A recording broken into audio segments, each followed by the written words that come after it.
سوال ہے کہ کیا چاند دیکھنے کی کوئی خاص دعا ہے؟ اسی طریقے سے اگر ایک بندے نے چاند نہیں دیکھا اور وہ صرف سننے پر اکتفا کرتا ہے تو کیا وہ بھی یہ دعا پڑھے گا؟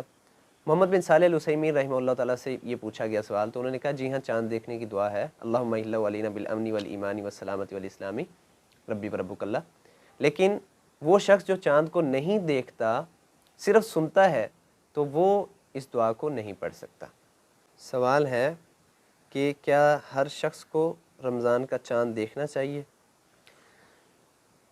اس کا جواب یہ ہے کہ ہمیں نبی کریم صلی اللہ علیہ وسلم کے دور سے اور صحابہ کرام رضوان اللہ علیہم اجمعین کے دور سے جو تعلیم ملتی ہے وہ یہ بتاتی ہے کہ لوگوں کو چاند دیکھنا چاہیے۔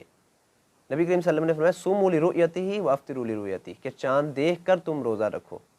اور ابو داؤد میں ہے کہ سیدنا عبداللہ بن عمر رضی اللہ تعالیٰ عنہ کہتے ہیں کہ لوگ گئے چاند دیکھنے کے لیے، انہیں نظر نہیں آیا، میں گیا تو مجھے نظر آ گیا، میں نے آ کر نبی کریم صلی اللہ علیہ وسلم کو بتایا کہ مجھے چاند نظر آ گیا، تو آپ نے لوگوں کو روزہ رکھنے کا حکم دیا۔ تو معلوم یہ ہوا کہ لوگوں کو چاند دیکھنے میں خاص اہتمام کرنا چاہیے۔